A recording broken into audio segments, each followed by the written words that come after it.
네, 안녕하십니까. NK2A 기획실장 문경환입니다. 오늘은 남과 북을 누구보다도 많이 오고 가면서 통일의 오작교 역할을 하고 있는 재미동포 최재형 목사님을 모시고 그간의 통일에 대한 이야기, 북녘 소식에 대한 이야기를 나눠보도록 하겠습니다. 최재형 목사님은 NK비전 2020 대표를 맡고 계시고 손정도 목사 기념학술원 원장, 오작교 뉴스 발행인, 동북아 종교위원회 위원장 등 다양한 사회활동을 하고 계시는 분입니다. 안녕하세요. 네, 안녕하십니까. 예, 한국에는 오신 지 얼마나 되셨죠? 7월 24일 날 방한해서 8월 24일 날 출국. 딱 한 달. 네네. 네. 한 달 일정으로. 네. 여기저기 강연 많이 다니신다고 들었습니다. 예, 뭐 강연도 하고 또 뭐 이제 모임에 또 통일 강연 또 대북 사역 같은 거 네. 강연도 하고 또 인터뷰도 하고 또 그렇게 시간 보내고 있습니다. 예. 아, 하필이면 제일 더울 때 오셔가지고 고생을 아주 많이 하시는 것 같아요. 아유, 뭐 통일을 위해서라면 뭐 더워도 추워도 해야죠. 네. 그 북에 자주 가보셨잖아요. 네네. 그 북에 여름에도 가보신 적이 있으신가요? 아, 여름에도 가본 적이 있죠. 네. 북의 여름도 여기처럼 이렇게 덥나요? 그렇죠. 거기도 여름에는 아주 뭐 남쪽 못지않게 굉장히 무덥고 네. 그렇죠. 네. 그럼 이제 얘기를 하나씩 좀 나눠보도록 할게요. 네. 그 오늘 일단 좀 예민한 얘기부터, 이 편한 얘기부터 해야 되는데 좀 죄송하지만 예민한 얘기부터 좀 하겠습니다.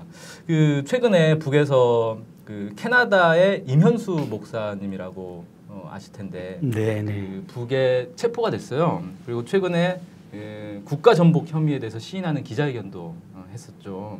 이 일에 대해서 좀 어떻게 생각하시는지. 저희 남쪽에서는 사실 정보가 그렇게 많지 않아가지고 도대체 어떤 일이 있어서 체포가 된 건지.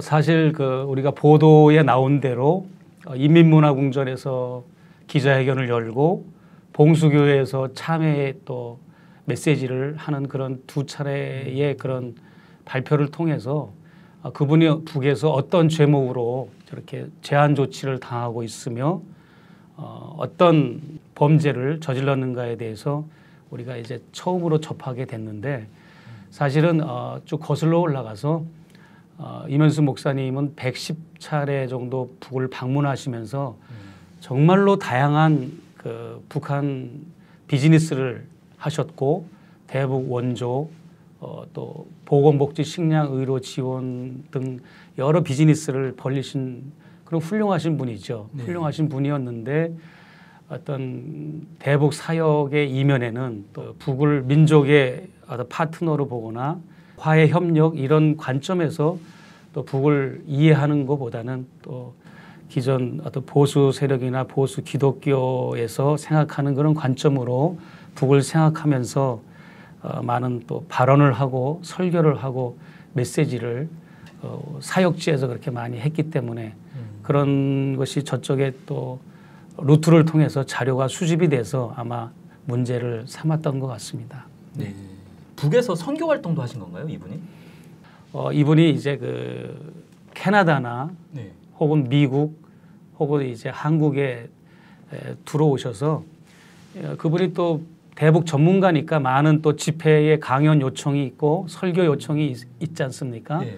그럴 때마다 이제 설교나 메시지를 통해서 이제 북의 또 최고 지도자라든지 북한의 정권이라든지 북의 체제에 대해서 긍정적인 시각보다는 부정적인 시각으로 그렇게 메시지를 언급한 부분들이 굉장히 많은 것이 많이 이렇게 경고가 있었던 걸로 알고 있습니다. 본인에게 경고가 있었고, 그래서 2, 3년 전에 이미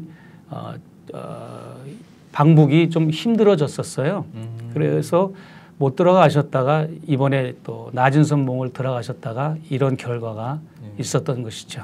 예. 그러니까 북의 입장에서는 자신들을 지원하기 위해서 북에 들어와서 사업을 하는데 정작 나가서는 북한 네. 체제라든지 이런 걸 좀 비방을 하고 이런 거에 대해서 상당히 불쾌하게 여겼다. 그렇죠. 예. 예. 그렇게 그러니까 이제 우리 기독교의 그 목회자들이나 또 신학자들 또 우리 기독교인들이 한 가지 꼭 명심해야 될 부분이 뭐냐면, 우리 북한 선교를 하든 대북 지원을 하든 뭘 하든 간에 우리는 민족의 앵글로 북을 바라봐야 되고 화해 협력 이런 쪽으로 이제 북을 이해해야 되는데 뭐 너무 이렇게 일방적인 선교, 너무 외제적인 접근으로만 북을 이렇게 상대하면서 북의 체제와 정권을 너무 우리가 부정하는 그런 것들을 기독교에서 너무 많이 해왔죠. 해왔고 저는 그렇게 생각합니다. 통일이라고 하는 것은 양쪽 남북의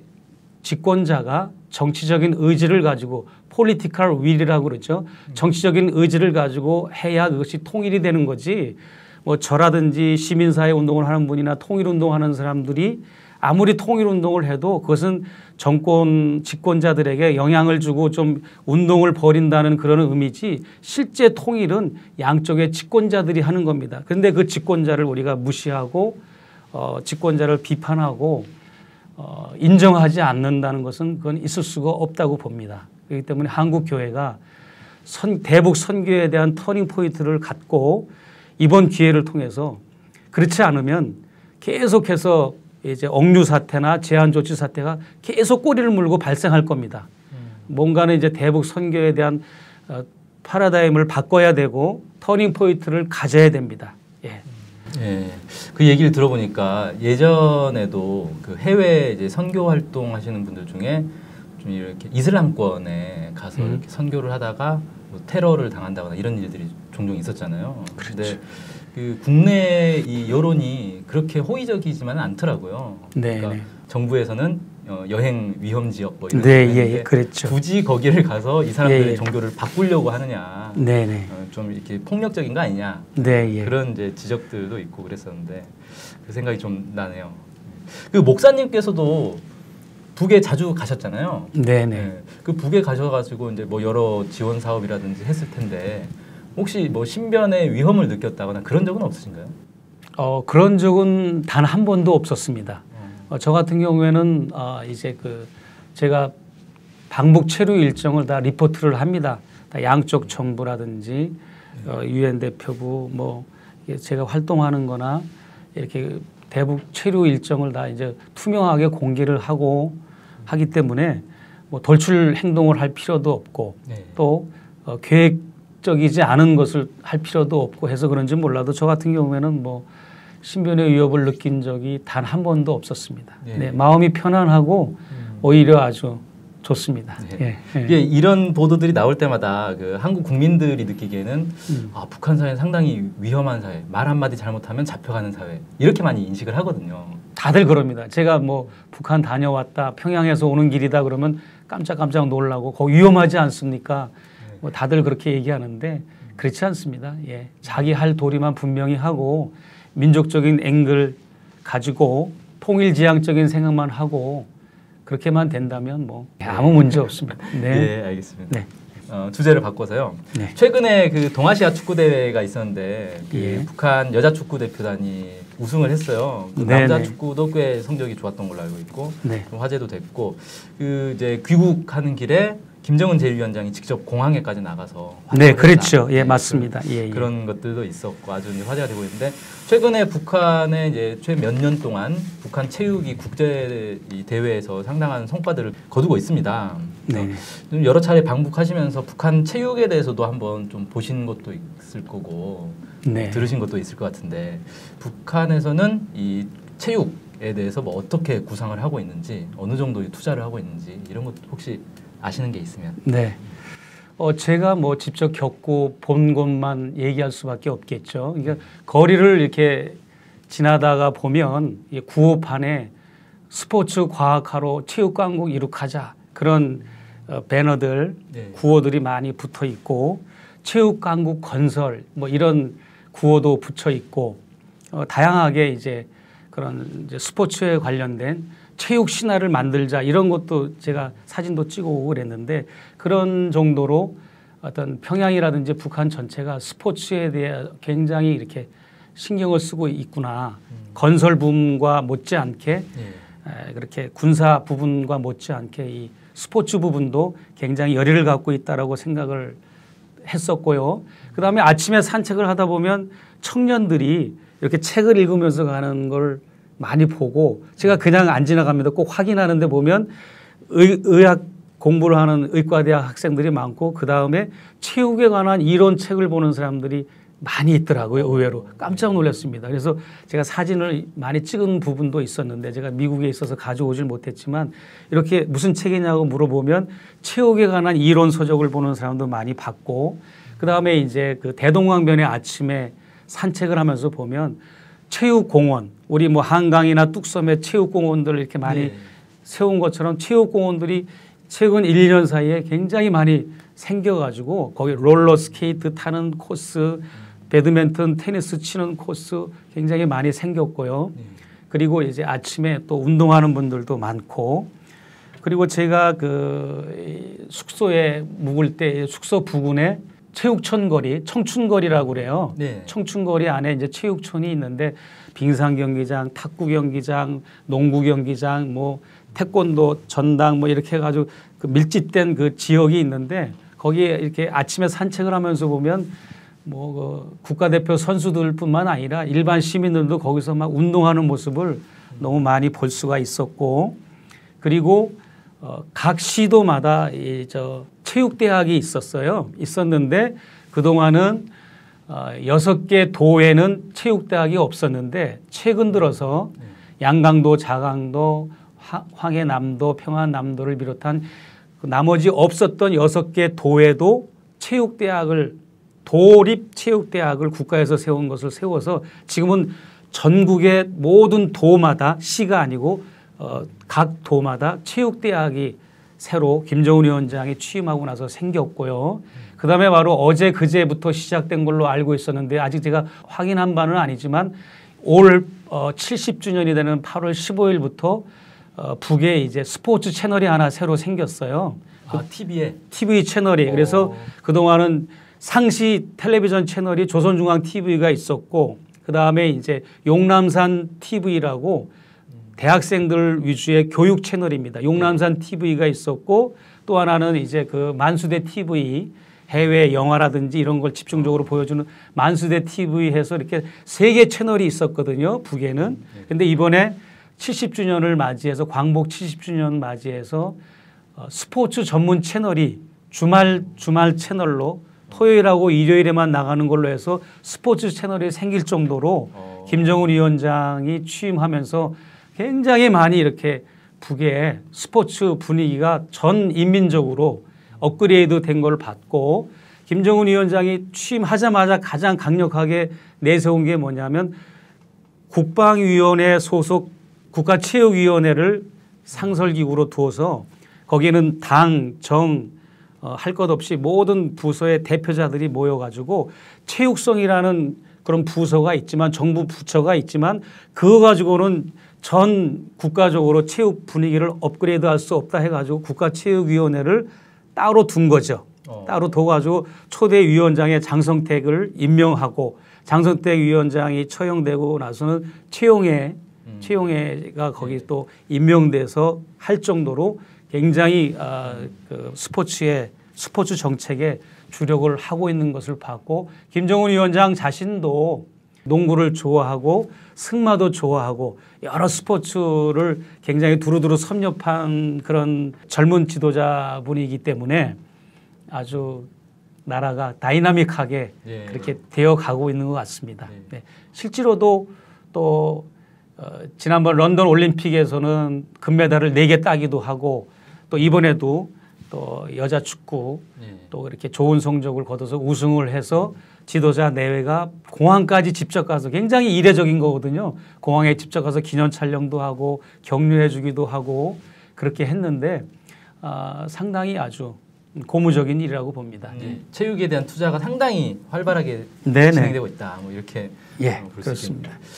그다음에 올해가 광복 70돌 이면서 또 동시에 이제 북한에서는 당창건 70돌이지 않습니까? 그렇죠. 10월 10일이 이제 당창건 70돌이 되는데 상당히 크게 준비를 하고 있다. 뭐 이런 이제 얘기도 들리고 있고 또 이제 관심이 모이고 있는 부분이 70돌을 맞이해서 인공위성을 또 발사하지 않겠느냐. 네. 그리고 이제 인공위성을 발사하면 또 이제 논란이 되는 게 이제 유엔 제재 문제 이런 것들이 또 이어지고 그렇게 되면 또 이제 핵실험도 하는 거 아니냐. 4차 핵실험도 준비하고 있는 것 아니냐. 뭐 이런 전망들이 쭉 나오고 있거든요. 네네. 여기에 대해서 혹시 이렇게 아시는 게 있는지요? 이미 뭐 우리가 예측하고 추측성 보도가 많이 나오긴 했습니다만은 제가 개인적인 제 입장에서 볼 때 노동당 창건 기념일 10월 10일 날을 기해서 실제로 장거리 로켓 발사가 가능하지 않겠나라고 하는 것을 추측을 하고요. 우리가 알고 있는 대로 대륙간 탄도미사일이라든지 잠수함 발사 탄도미사일 같은 그런 무기를 개발해서 그 무렵에 아마 선을 보일 것 같다라고 하는 그런 생각을 제가 조심스럽게 해보고요. 로켓 발사가 성공을 한다면 그것이 곧 4차 핵실험으로 이어지게 되는 그런 공식인 거죠. 왜 그러냐면 4차 핵실험에 잠수함 발사 탄도미사일을 탑재할 수 있는 능력을 갖고 있다는 선언의 의미가 있기 때문에 아마 제가 볼 때는 그 로켓 발사가 성공하면 4차 핵실험도 되지 않을까. 또 국가 어떤 굉장히 중요한 국가 행사나 그런 기념일에 기해서 또 핵실험이라든지 이런 걸 그동안 또 해왔지 않습니까? 예. 그동안 앞에 3차례 핵실험도 그랬고 여러 가지 보면 아마 많이 가능성이 있다라고 저는 생각을 합니다. 예. 아무튼 이건 뭐 이제 지켜봐야 그때가 돼봐야 뭐 알 수 있을 것 같고 북에서도 지금 발표하는 건 뭐 우리가 뭐 굳이 안 쏠 이유는 없다. 뭐 언제든지 쏠 수는 그렇죠. 있다. 뭐 이런 입장이라서. 대외적으로도 이미 또 보도된 거는 김정은 국방위원회 제1위원장이 또 최근에 완공된 그 우주개발국 예. 그 위성 관제 주유소를 또 방문했지 않습니까? 처음 방문한 건 아닙니다. 방문해서 굉장히 그 강한 의지를 보였지 않습니까? 그런 부분도 있고 또 김정은 위원장의 그 저택 부근에 또 이 관제센터가 있었지 않습니까? 그래서 굉장히 그 의미가 있는 것이고 어떤 그 주의 체제라든지 그런 부분에 있어서 김정은 위원장이 로켓을 발사하고자 하는 그런 의지라든지 그런 것이 이미 공개가 됐기 때문에 별 큰 뭐 이슈는 아니라고 봐요. 저는 뭐 자연스럽게 국가 행사와 일정에 의해서 노동당 창건 기념일에 충분히 있을 수 있다라고 보아집니다. 너무 이거 가지고 호들갑 떨 필요는 없다라고 보아져요. 네. 네, 또 한 가지 그 궁금한 게 있는데 그 작년에 방북하셨을 때 10월달 방북하셨을 때 네. 평양에서 왜 카카오톡을 서울에 있는 사람과 주고받았잖아요. 네. 그게 아주 이슈가 됐거든요. 많은 사람들이 사실 깜짝 놀랐고 또 믿지 못할 광경이다 뭐 이렇게 했는데 보니까 그 올해 또 이제 방북했던 그 신은미 씨 같은 경우도 페이스북에 평양에서 페이스북에 사진을 막 올리더라고요. 제가 그 아는 이제 외국인 있는데 그분도 이제 북한에 자주 가는데 물어봤어요. 그게 실제 가능한 거냐? 북한에서 그렇게 인터넷으로 카카오톡하고 페이스북에 사진 올리고 가능하냐라고 물어봤더니 충분히 가능한데 돈은 좀 비싸다. 자기는 너무 비싸가지고 안 했는데 뭐 충분히 가능하다 이렇게 얘기하더라고요. 실제 북한의 그런 인터넷 사용이라든지 이런 것들에 대해서 혹시 뭐 좀 얘기를 해주시면 좋겠네요. 네. 또 안타까운 이야기지만 북한 현지 주민들 인민들은 구글이라든지 야후라든지 이제 국제 인터넷망에는 접속을 할 기회는 없고요. 아직은 네. 이제 해외 동포라든지 외국인에게만 또 유료로 고려 링크에 방문을 해서 가입을 하고 심카드를 구입한 회원에 한해서 인터넷과 또 국제 전화 이런 걸 사용할 수가 있죠. 네. 거기에 대한 건 제가 아주 그 언론 대북 매체들에게 많이 또 기고를 했기 때문에 아주 자세하게 네. 그대로 제가 아주 가격 그런 부분이라든지 하는 방법에 대해서 제가 잘 이렇게 기록을 해놨고요. 트위터하고 페이스북하고 카톡을 제가 이제 사실은 최초로 했습니다. 방북기를 쓰기 위해서 이제 카톡 이야기만 한 건데 사실은 이 호텔에 들어가면 랩탑 노트북을 가지고 간 사람에 한해서 사용할 수는 있어요. 30분당 얼마의 차지를 비용을 내고 할 수는 있었고 그건 뉴스화되지도 않았어요. 너무 자연스러운 거라서. 원래부터 그건 그거는 됐죠. 예. 네. 기자들이 아니더라도 자기가 원하면 인터넷을 호텔에서 사용할 수가 있습니다. 네. 뭐 평양 호텔, 고려 호텔, 양각도 호텔 다 됩니다. 그렇게 되고 그리고 또 이제 호텔 내에 있는 인터넷 부스 안에서 이메일 전송 이런 게 가능해요. 근데 그거는 방식이 좀 다르고 복잡하더라고요. 그래서 저는 그걸 사용을 안 했고요. 네. 그렇게 사용할 수가 있고 저는 이제 그 우리 남과 북의 모든 장벽을 헐고 오작교의 역할을 하는 게 제 주 메인 띠이기 때문에 통신의 장벽도 헐자. 그게 국가보안법이 됐든 뭐가 됐든 북의 저촉이 되든 남의 저촉이 되든 어떤 거에 저촉이 되는지는 모르겠지만 이 통신의 벽도 헐어버리자. 그래서 제가 동창 회장에게도 카톡을 보내고 평양에서 제가 또 서울에 도착할 그 무렵에 초등학교 동창회 모임이 있어서 동창회 회장한테도 보내고 또 여기 통일운동하는 분들 또 흥사단 강연이 있어가지고 관계자들에게도 보내고 자유롭게 아주 카톡도 보내고 페이스북 메신저도 할 수 있었고요. 국제전화도 다 됩니다. 그러나 이제 평양에서 서울에만 전화는 그거는 이제 브라킹이 돼 있어요. 안 되고요. 네. 전화는 해외 어디든지 할 수 있는데 서울만 안 되는, 예, 한국만 안 되는. 한국과 북한만 서로 국제 전화는 안 되고 모든 해외는 다 북에서 다 가능하고요. 인터넷은 아주 평양시 어디를 가도 와이파이가 빵빵하게 잘 터집니다. 길거리를 가면서도 제가 그 차량 안에서도 인터넷을 계속 했으니까요. 예. 그 평양에서 카카오톡 이렇게 막 날렸을 때 그 받은 사람들의 이 반응은 어떻던가요? 깜짝 놀라죠. 깜짝 놀라고 두려워하고 일단은 이제 답장을 보내면 이게 국가보안법에 저촉이 되지 않는가. 그런데 사실은 뭐 제가 이제 제목을 평양에서 서울로 카톡을 보내다라고 하는 제목을 그렇게 썼지만 사실은 메신저라는 것은 뭐 내 그 카카오톡 상대방이 미국에 사는 사람이든 한국에 사는 사람이든 호주에 사는 사람이든 상관없이 그냥 내 대상들에게 그냥 보내면 가는 건데 그걸 내가 좀 리얼하게 하기 위해서 평양에서 서울로 카톡을 띄우다 이렇게 한 거죠. 예. 예. 그 보니까 이제 북한 주민들은 이 스마트폰이나 그냥 이 휴대전화로 노동신문 이렇게 막 보고 그러더라고요. 네, 제가 그걸 또 이렇게 기사화한 거죠. 그러니까 자체 그것도 다 이제 그 무선 인터넷을 이용해서 하는 거 아닙니까? 그렇죠. 그러니까 자체 내부망을 통해서 무선 인터넷으로 뉴스 이렇게 접속해서 보고 이런 것들은 주민들도 상당히 좀 활성화돼 있는 상황. 그렇죠. 그러니까 서방 세계라든지 저희들 같은 경우에는 인터넷이라고 이렇게 표현을 한다면 북녘에 있는 우리 주민들은 인트라넷이라고 얘기하죠. 그 북녘이라고 하는 영토 안에서만 서로 메일이 가능하고 정보 공유가 가능하고 텍스트 메시지 다 되지만 이제 해외 사이트하고는 접속이 안 되는 거죠. 그래서 PDF 파일이나 이런 걸로 노동신문도 우리가 이렇게 뭐 신문을 보듯이 다 신문을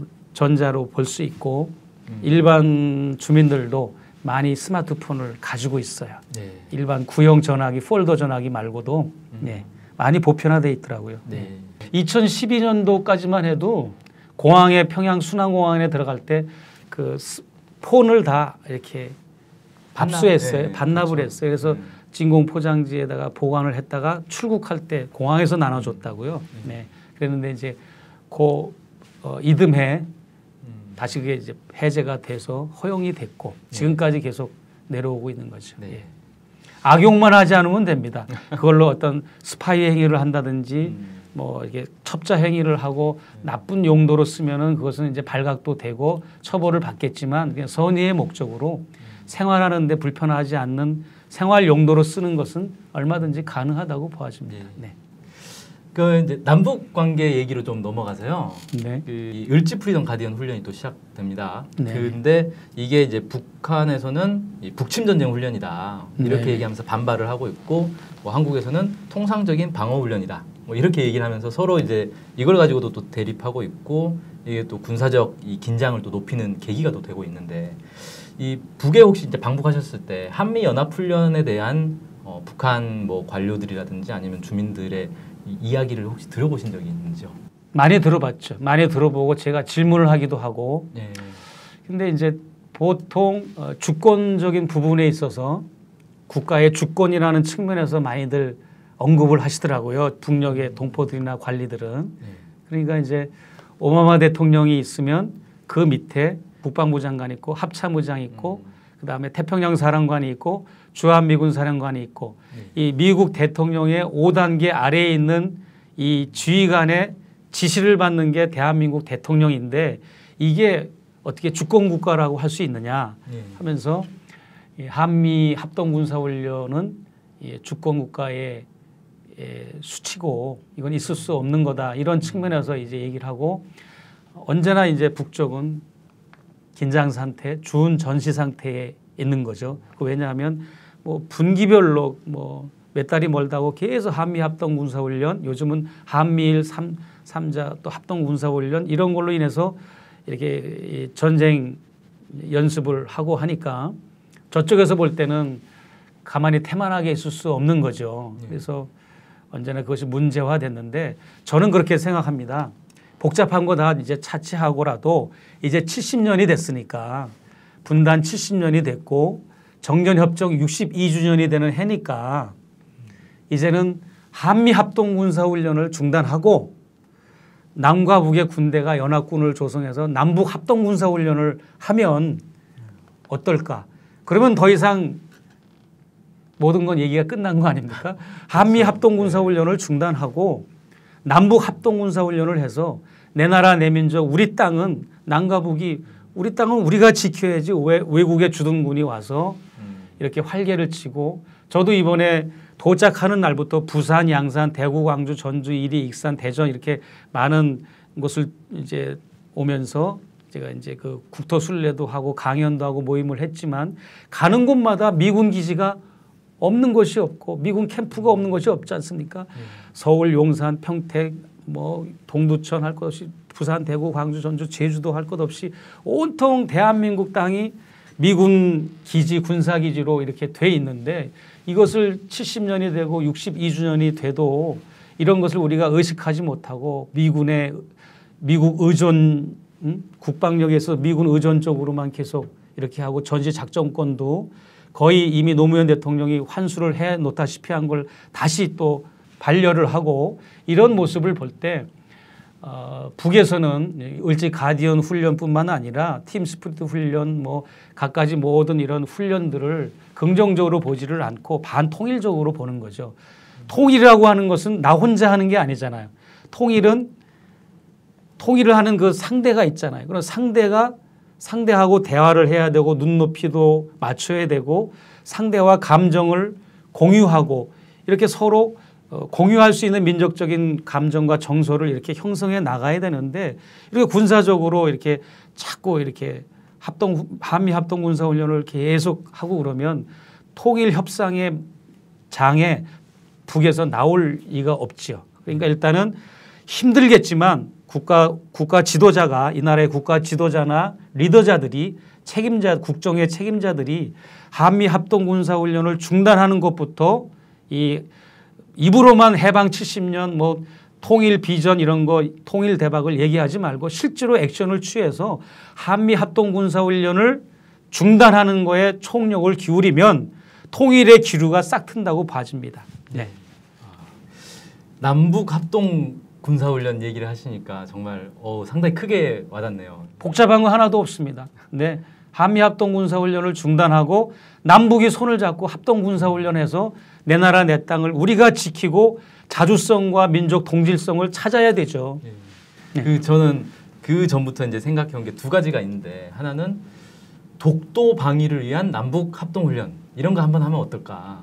뭐 그것도 좋겠지만 또 현 정부가 이제 미국과 일본과 이 남한이 같이 이렇게 한미일 공조가 되는 군사적으로 공조가 되고 국제 정세를 공조하는 이런 무드 하에서는 힘들죠.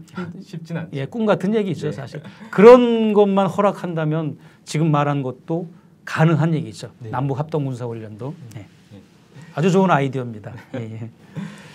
또 최근에 이 북한 관련해서 국내 보도들을 보면은 네. 이게 사실관계가 제대로 파악되지 않은 상태에서 좀 마구잡이로 보도하는 경향이 많고 이것 때문에 남북 관계가 훼손되는 경향도 많거든요. 그렇죠. 예. 특히 지금 이제 나오고 있는 게 이 북한의 이 공포 정치가 지금 이루어지고 있다. 네. 이 고위 인사들이 계속 숙청을 당하고 있다. 뭐 그래서 가장 최근에 나온 게 이 부총리가 총살을 당했다.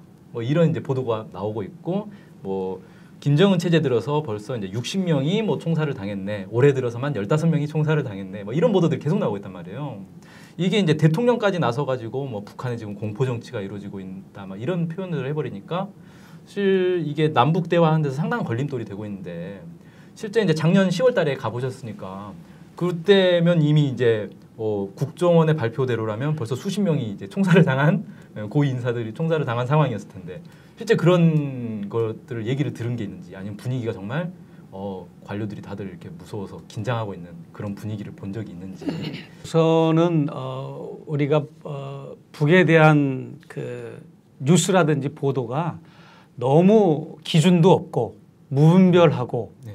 또 무책임하게 이렇게 보도되는 게 방송이나 신문에 많이 그런 걸 이제 제가 봐왔는데요.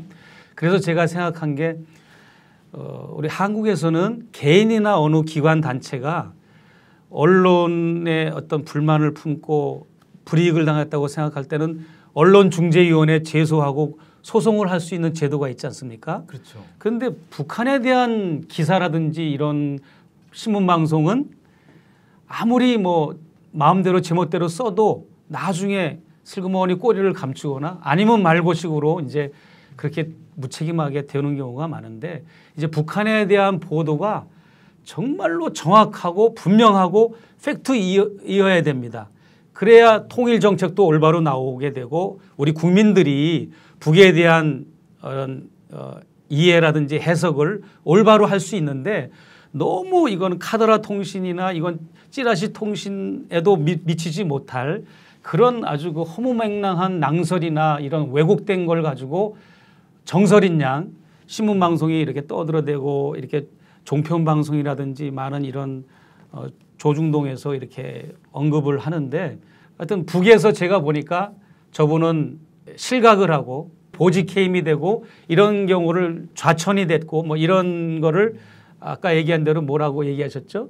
숙청. 네, 숙청이라는 말로 쓰는데 북에서는 숙청이라는 말을 그렇게 쓰는 용어가 아니죠. 그런데 거기에서는 너무 빈번한 얘기입니다. 숙청됐다고 하는 사람이 2달 있다가 뻐젓이 나타나서 일하고 있는 모습을 많이 봤고요. 그것이 다 근거가 없는 이야기들이 많습니다. 여기도 우리도 그런 게 있지 않습니까? 우리도 여기도 보직해임이 있고 복권이 있고 여러 가지 그런 행정적인 그런 절차가 있는데 그것을 너무 공포스럽게 또 살벌하게 이렇게 하기 위해서 그렇게 또 하는 경우가 많고요. 근거가 없는 경우가 많습니다. 이미 죽어서 신밀의 애국열사능에 안장되어 있는 사람이 또 서방세계로 망명했다고 또 보도하는 사건이 있어가지고 제가 신밀의 애국열사능에 가서 사진까지 찍어서 이렇게 내가 방북기 쓴 적도 있는데 그런 것을 좀 지양해야 되겠죠. 장성택 처형이라든지 또 이런 현영철 처형이라든지 이런 부분에 있어도 너무 공포 정치 또는 포악한 폭군이라는 이미지를 심어주기 위해서 너무 과장되게 뭐 진돗개 70마리가 물어 죽였다고 그러고 뭐 고사포로 쏴서 죽였다고 그러고 이런 아주 근거가 없는 그런 보도를 계속 생산해내는 것은 바람직하지 않다고 보죠. 남북관계에 있어서. 네. 네. 그 부총리 총살설 같은 경우는 지난 한 7개월 정도 TV에 안 나왔다는 게 유일한 근거더라고요. 네. 그럼 TV에 안 나오면 다 총살을 당한 건지. 전혀 그렇지 않습니다. 예, TV에 안 나와도 건재하고 자기 일터에서 열심히 일하고 있는 경우가 거의 대부분이라는 것을 제가 말씀을 드리고 싶습니다. 네. 네.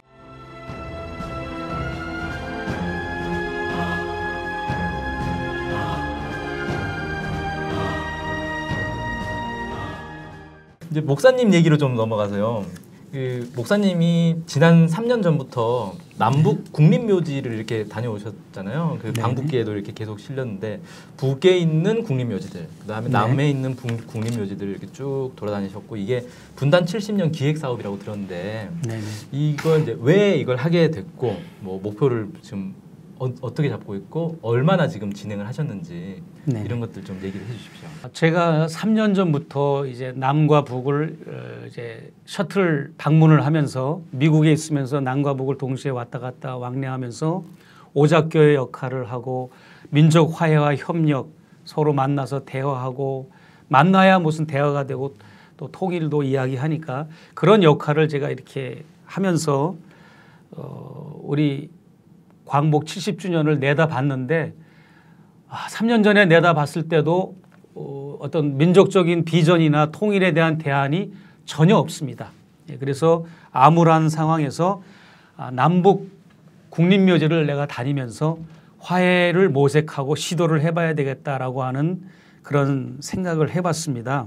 그래서 화해라고 하는 것은 정치적 이슈가 아니라 복음적인 이슈지 않습니까? 저는 이제 기독교 목회자니까.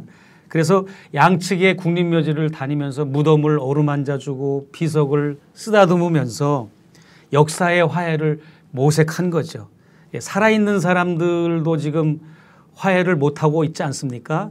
근데 그것은 이미 죽은 사람들도 화해를 역사와 죽은 자들도 화해를 못하는 마당에 산 자들이 무슨 역사에 화해가 있겠습니까? 그래서 제가 3년여에 걸쳐서 휴전선을 바라보면서 DMZ2 우리 한반도의 아픈 허리를 따라서 북에 있는 모든 국립묘지 또 남쪽에 있는 국립묘지를 다 다니면서 그렇게 같은 민족끼리 같은 형제 자매끼리 살육전을 치르고도 모자라 가지고 60년이 지난 지금까지도 서로 총뿌리를 겨누고 있는 이 백치 같은 일을 하고 있는 우리 남과 북의 우리 동포들에게 서로 화해와 용서 또 유대와 협력, 민족애와 동포애를 품고 서로 친밀하고 다정하게 민족 공조를 이룰 수 있도록 소통과 통합을 이룰 수 있도록 제가 이제 국립묘지를 탐방하게 된 겁니다. 네.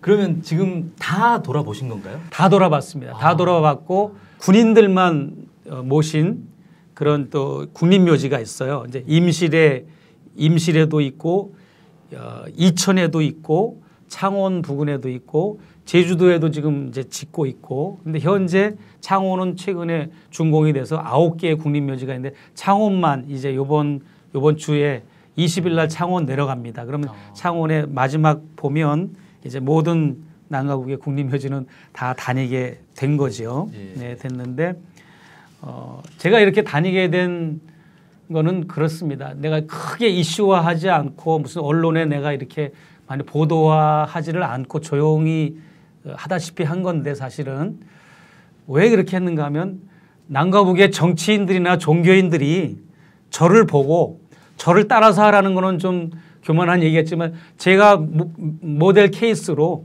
이렇게 남과 북의 화해와 협력을 하듯이 이렇게 좀 저처럼 하라는 뜻에서 내가 이제 앞장서서 이렇게 모델 케이스로 보여준 거고요. 세상의 지구상에 있는 모든 종교의 최고의 목적은 사랑과 용서지 않습니까? 그러니까 서로 원수의 묘역이라고 할지라도 거기를 방문해서 상대방의 무덤을 먼저 찾아가서 손을 내밀고 보듬어 줄 수만 있다면 그것은 결코 상대방에게 굴복하는 것이나 지는 게 아닙니다. 그것이야말로 진정한 승리고 모든 종교가 추구하는 가장 숭고하고 위대한 사랑의 실천이 아니겠어요? 남으로부터도 오해받고 북으로부터도 오해받을 수가 있는 그런 사실 이런 프로젝트거든요. 그렇게 해서 서로 그러나 이미 고인이 되신 남과 북의 국립묘지에 있는 모든 죽은 자들의 무덤 속에 있는 분들은 자기 스스로는 이 일을 할 수가 없잖아요. 산자들에 의해서 어떤 계기가 마련된다면 이런 서로 화해가 되고 역사 화해도 되고 망자들의 화해도 가능할 수도 있지 않을까라고 하는 제가 해답을 얻어서 이런 일을 하게 된 것입니다. 네. 참 누가 알아주지 않는데도 정말 이 3년 동안 긴 시간 동안 이렇게 정말 민족의 화해를 위해서 고생 많이 하신 것 같습니다. 제가 예전에 한번 북한의 이제 혁명 열사릉이라든지 이런 이제 국립묘지와 관련된 기사를 이제 봤는데 거기에 어떤 분이 댓글을 이렇게 남겼어요. 북한은 무슨 인민의 나라라고 얘기하면서 정작 이 전쟁 때 뭐 죽은 병사들을 위한 무덤은 없고 다 이 고위직들 뭐 이런 사람들을 위한 무덤밖에 없지 않냐. 네네. 이런 얘기를 하더라고요. 그래서 그게 사실인가? 제가 사실 북한에 국립묘지가 몇 개 있는지 이런 걸 아는 게 없으니까 진짜 북한에는 그럼 병사들을 위한 무덤은 따로 없는 건가? 이런 생각이 들더라고요. 평양 인근에 순안공항 가는 길목에 보면 조국 해방전쟁 인민군 참전 열사묘라고 있습니다. 그 이제 작년에 개관이 됐는데요. 거기에 보면 장교와 사병들 구분하지 않고 모든 병사들의 묘역이 전몰 장병들의 묘역이라고 말할 수 있겠죠. 네. 있고요. 각 지방마다도 또 있고 네. 많이 있습니다. 그리고 우리 남쪽의 국립묘지는 대전과 이제 동작동 국립묘지를 가보면 장군 묘역 따로, 장교 묘역 따로, 네. 일반 사병 묘역 따로 구분되어 있지만 네. 북에는 그런 거 없습니다. 장군이라고 할지라도 장교라고 할지라도 사병들과 비석 사이즈, 봉분의 사이즈가 다 똑같습니다. 올해 또 다음 달에 방북하실 계획이 있으시다 그랬잖아요. 네네. 어떤 목적으로 이제 가시는 건가요, 올해는? 저는 이제 어떤 종교인이니까 조선 그리스도 연맹과의 어떤 유대와 협력, 북한의 가정교회가 있습니다. 네. 500여의 가정교회가 있는데 이 가정교회와 또 협력하고 또 지원해 줄 수 있는 부분을 모색하거나 또 저는 동북아종교위원회 위원장을 맡고 있기 때문에 우리 기독교만 고집하지 않고 타 종교, 그러니까 불교라든지 천도교, 캐톨릭뿐만 아니라 이제 타 종교도 다 이렇게 같이 연대하고도 있고요. 그다음에 우리 기독교 안에서도 포괄적 기독교, 그러니까 저는 개신교 목사지 않습니까? 개신교뿐만 아니라 또 포괄적 기독교니까 러시아 종교회, 가톨릭, 성공회 또 여러 이런 유사 기독교 이런 기관들도 같이 제가 이게 돌보고 또 이제 컨택을 하고 있습니다. 예.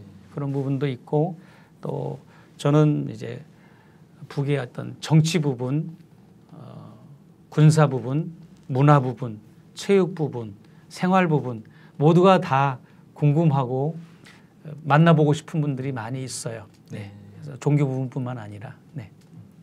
예, 방북하시면 네. 좋은 이렇게 사업 많이 하셔가지고 저희한테 또 방북기 많이 좀 보내주시면 좋겠네요. 그렇게 해야죠. 예. 네. 마지막으로 이 올해가 분단 70년인데 분단 70년을 맞는 우리 동포들에게 하시고 싶은 얘기 있으면 마지막으로 한 말씀.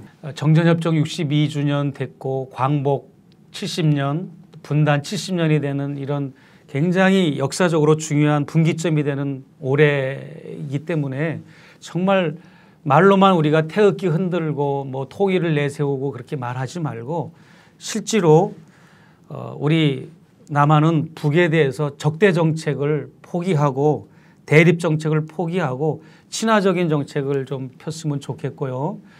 남과 북이 서로 상호 교환해서 또 외교적인 관계로 시작을 해서 대표부를 양쪽에 서로 두고 북은 남의 대표부를 두고 남은 북의 대표부를 둬서 서로 대화를 하고 외교적인 관계를 넘어서서 민족적인 공조의 관계로 우리가 확대 발전해 나가는 그런 계기가 빨리 됐으면 좋겠고요. 남북 기본 합의서에는 우리 남과 북의 관계를 특수관계로 이렇게 설정을 했지 않습니까? 특수관계가 됐든 외교적인 관계가 됐든지 간에 이제 앞으로는 통일지향적인 관계로만 남과 북의 관계가 좀 그렇게 돼서 제가 이렇게 세운 이 기구가 NK 비전 2020입니다. 뉴 코리아 비전 2020. 2020년도에는 완벽한 통일은 아니지만 준 통일이 될 정도의 그런 시대가 될 수 있도록 남과 북과 해외동포 3자가 열심히 비전을 품고 협력하자는 뜻에서 내가 세운 기구거든요. 그래서 NK비전 20의 2020년에는 정말 준 통일이 될 수 있도록 올해부터 좀 열심히 힘을 썼으면 좋겠고요. 이 남북을 통일한다는 것은 아시아를 통일한다는 것이고 아시아를 통일한다는 것은 세계를 통일한다는 것처럼 이 남북 통일이라고 하는 것은 세계사적인 일이고 엄청난 일이고 동아시아의 에너지를 결집할 수밖에 없는 그런 아주 엄청난 위대한 일입니다. 그렇기 때문에 우리가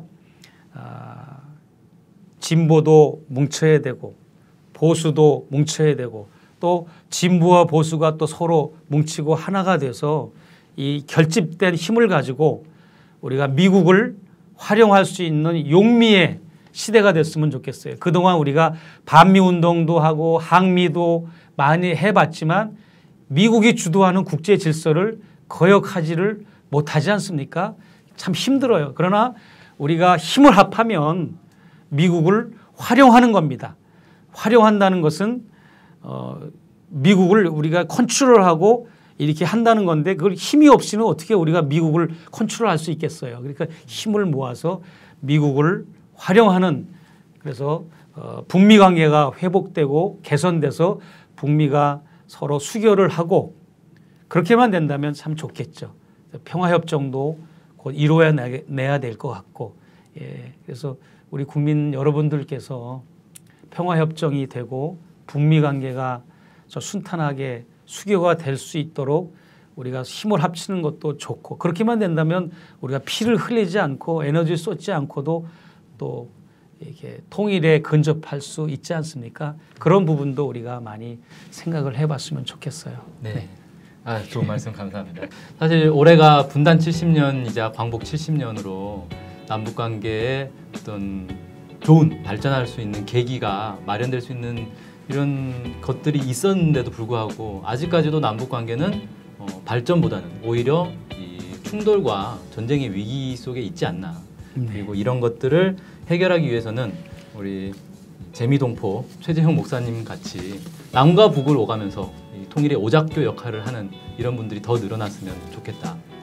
해외 동포로서 또 이렇게 남과 북을 자유롭게 오갈 수 있기 때문에 해외 동포에 할 수 있는 일들이 있고 또 한국에 있는 분들 그리고 이제 북에서도 마찬가지고 남북 화해와 통일을 위해서 자기 나름의 역할들을 하면 결국 우리 최 목사님 말씀대로 2020년에는 정말 통일을 이룰 수 있지 않을까 이렇게 생각하면서 오늘 방송 마치겠습니다. 감사합니다. 네, 감사합니다.